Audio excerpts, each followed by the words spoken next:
Hey guys, it's Becky. I am here to do Thrifty Thursdays.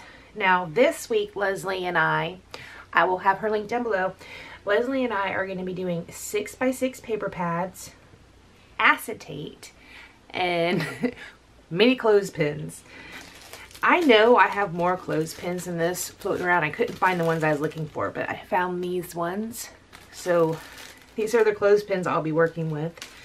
And I did find several different acetates. I got this Hello Sunshine by Pink Paisley. There's a few left in there. These are all complete boxes. I got the Heidi Swap, the Pink Paisley's C'est La Vie, and then Crepe Paper's Cool Kid. These look like I got these all from Tuesday morning. And then we're going to be using 6x6 paper pads. Now you can see I already pulled some papers out that I'm thinking about using. I'm going to use this Whimsical. I recently just got this. I know this has been out for a little while. She has a new collection out now. Paige Evans does. But I just now got my hands on this. I did not do a whole lot of shopping over the past several months. So I just now picked this up maybe last month. I am also going to be combining my Thrifty Thursday with some challenges that added cherry on top. That's why I picked out these papers, is for a specific challenge. I'm also going to be trying to use this sketch with 6x6 paper pads. So I don't know if it's going to work or not. I'm going to try and make it to where it's seamless. We'll see. We'll see how it goes. So I'll be right back with the challenge for 6x6 paper pads, acetates, and mini clothespins. Be right back. Okay, so we are back. I am going to start out my layout with a white basil cardstock for my background. Right here I took that striped paper and I'm just kind of trimming it up. One of the challenges that I wanted to do for a cherry on top called for using this kind of almost like a mood board. It wasn't really, there's kind of like color swatches on it as well, and there was like two or three different shades of green and some yellow. So what I was doing with that striped paper is I was just taking out the green and yellow bits. I'm going to go ahead and put those two butted up together on some white cardstock. I was trying to make it look seamless, and it kind of does. You really have to look to be able to see where those two join. It does help that part of my title covers up that seam. I am also going to I'm also going to be doing the same thing with the flowered paper. It's green, it has some pink flowers on it, and also the yellow paper. So what I'm doing is I am putting the papers together on white cardstock. I'm going to trim them out so they have a little bit of a border around them, and then I'm going to ink the edges, and then those pieces are going to go on the white cardstock background. Now the reason I wanted to do that is just because I wanted to make sure I was able to get the patterns to kind of meet up a little bit. The green one, obviously, it's a pattern, so it doesn't really meet up too fabulously because I just wasn't able to get the patterns to really match. But it's okay. I do keep it that way. You can't, your eye, like when you look at the layout, your eye is not drawn to that. It works out pretty good, actually. So here's the background I'm going to use. It is white, and I do use this sketch. It's up in the top right hand corner.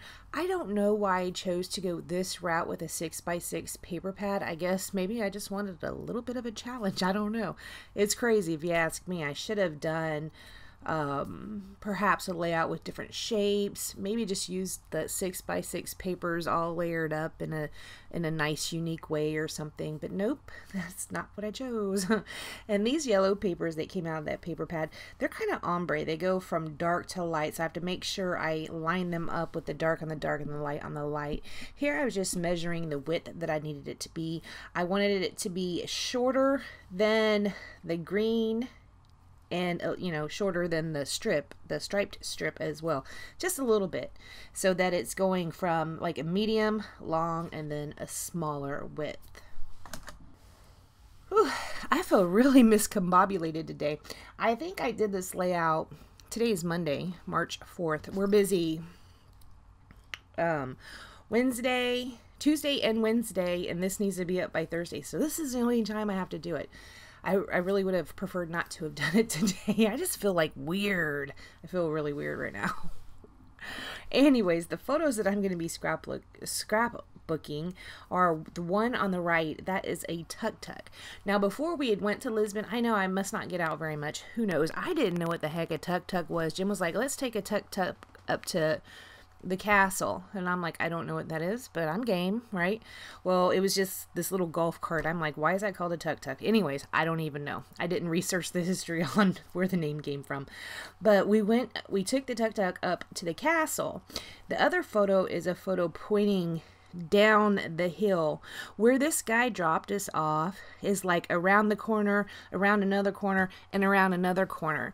And Jim, he was having a hard time with his hip at the time, so that's why we wanted to take the tuk-tuk, because we thought it would take us up.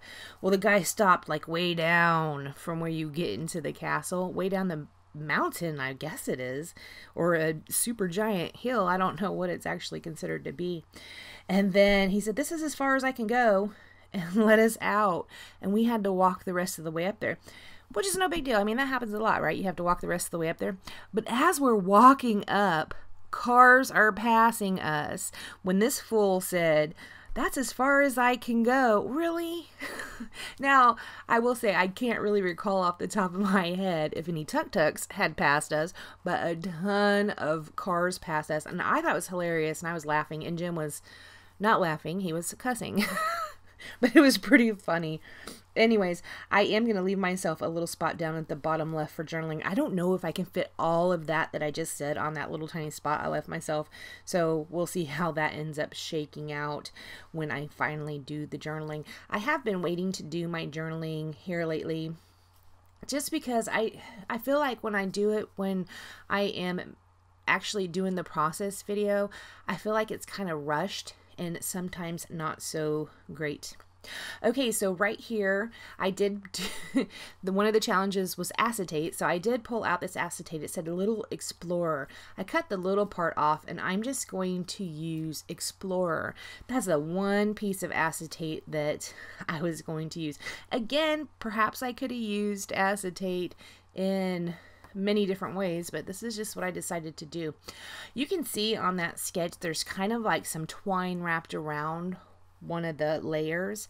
I am going to do that as well, and I'm going to use that mini clothespin to hang this little cluster I'm building right there. I'm going to use the clothespin to hang from that twine that I use. So on one of the challenges, add a cherry on top. I think it was the one with the yellow and green. I'm not sure. Yeah, it was, because it's the color and shape challenge. You had to use 3 or more circles.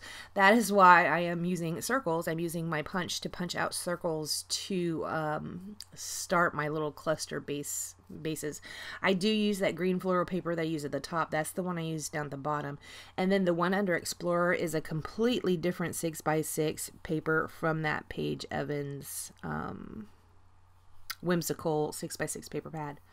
I am going to go ahead and take another piece of that paper, which you have already seen this. You can see it right there, the tag sitting there. I do end up fussy cutting out some of those tags. I am only going to use one to build that cluster up. Because doing the twine bit was a little bit of an afterthought, which I don't know why. I mean, it's even clearly on the sketch, which, I mean, I don't usually follow sketches, you know, exactly, but that was kind of the point. I knew I wanted to use the clothespin hanging off of a piece of twine. Anyways, for some reason, I forgot to put the twine around, so I had already glued down that block, so I ended up just having to cut a couple strings of the twine and then tuck it under there, and I'm holding it down with some art glitter glue. It does seem to be holding pretty good. Now, when I had first pulled out that clothespin, which was the number 3 on the Thrifty Thursdays challenge, I thought, well, maybe I can lay it on its side, because it's very thick. It's going to have a lot of dimension in my album. I thought about I could possibly lay it on its side. Perhaps I can take it apart and just use one half of it. I ended up just letting it roll with how it is. It's just one big clothespin, and hopefully it does not cause me a whole bunch of problems. I'm afraid that when I turn my pages, maybe it might get compressed and the bits, that cluster would fall out. So I did add some adhesive under that cluster. That cluster's not going to move anywhere. I also did have to use some art glitter glue to keep the clothespin flat onto the page, it was wanting to pop up a little bit. It was weird. So I did have to use some art glitter glue to kind of hold that down. That's what I'm doing here, I think. I end up taking that circle punch and laying it on top of it because those are pretty heavy. The EK Success punches, they're pretty heavy. I went ahead and laid that on top of it. Now you did see me move the Tuk Tuk title over. It started more over to the left, but I ended up moving it closer to the right.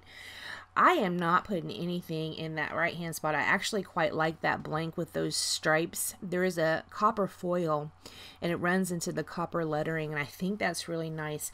That, I think I might have told you in the intro what that font is, but it is the Escape to Paradise stickers. I think that might have came out with Good Vibes, but I'm not 100% sure. I can't really recall. I did pull out this chipboard sheet to see if there's anything I could tie in. I do end up using one yellow chipboard heart, but I also had pulled in some enamel dots for the circles. Remember, I needed 3 circles, and I do scatter those around the page a little bit. And actually, I'm wrong about that heart. I do put a copper one down there on that bottom left cluster as well. I forgot about that. So I do have a bunch of little green ones. And you know, I don't like to leave my tags naked. I like to put twine through them. On this one, I left the tag naked and that there's not twine through it, but I did put an enamel dot right on top of the hole where the twine would normally go.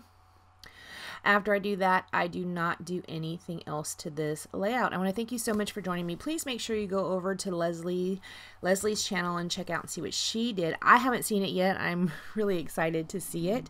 So I'm going to hop over there too. I will have her linked down below. Thank you so much for joining me, and we will see you next time. Bye, guys.